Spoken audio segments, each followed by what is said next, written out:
Okay, with all this orchestrated chaos going on out here, let's go over 3 ways the enemy is going to implement the will of the Antichrist on the world stage. We're going to be talking about incrementalization, we're going to be talking about the false dichotomy, and we're going to be talking about gaslighting, just to name a few.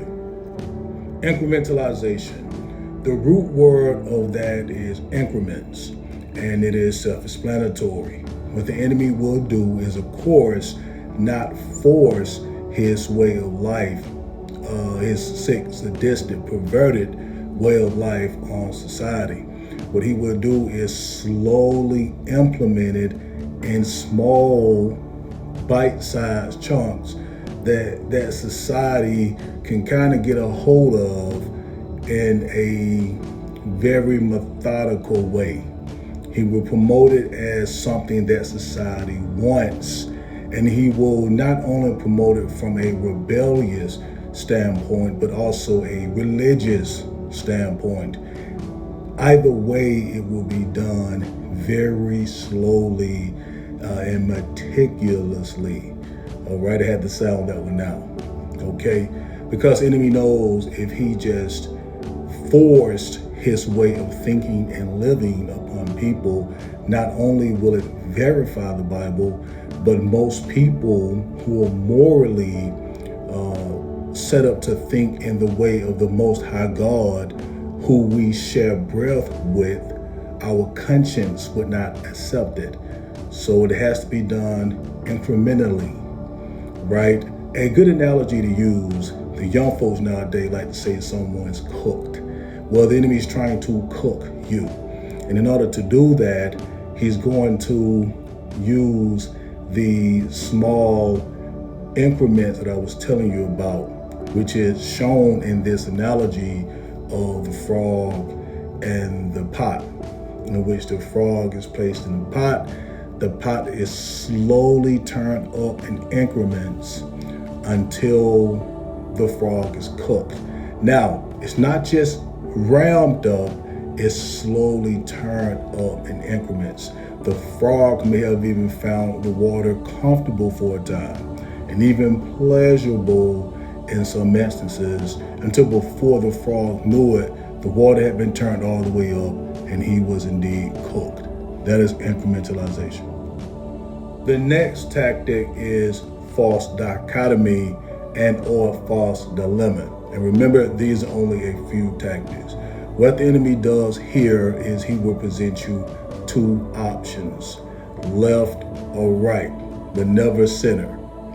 You know, he will present you maybe blue or red, but never purple. You feel me? These are the only options that you have, Democrat, Republican, but never independent, right? So I need you guys to understand the false dichotomy or the false dilemma. Here he will promote the uber rebellious, let's say in the form of a left winger, extreme left winger, right? So they are, you know, synonymous, blue is synonymous with water, very fluid and flowing, does not like to be contained, does not focus on rationale.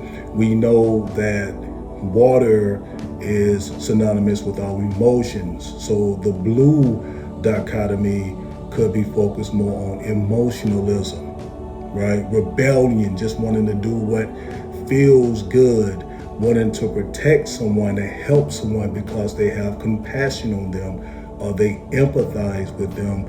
So they will even move away from God to quote unquote help this person.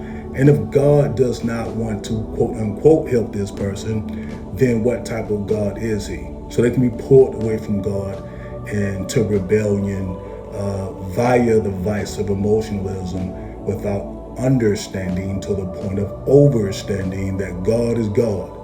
So if God says this person have to be helped this way, he is doing that not to be mean or strict or religious, but because he knows that is the way he created that person to be, despite how they feel. Kind of like, when one of your children, when you know more about them than they know about themselves, and they may believe they should do this because that's how they feel, but if they challenge themselves and they take that route you're telling them to take, they're going to do great. Kind of like that. I'm running out of time, so let's move on to, talk about the red side.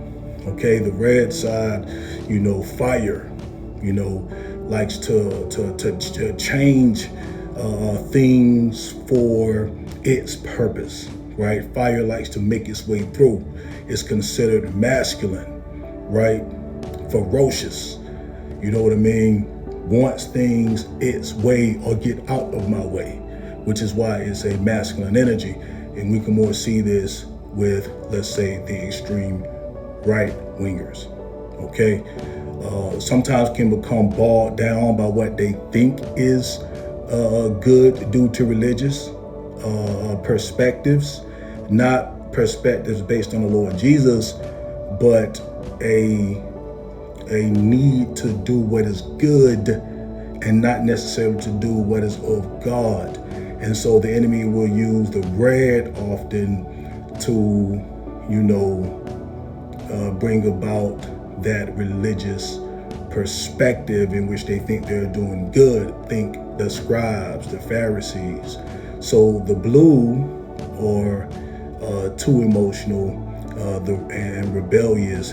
The red, too logical and too, religious. You feel me? But neither is focused on the straight and narrow. They are instead focused on what they believe is right due to their flawed perspectives, due to the false dichotomy of the enemy, right?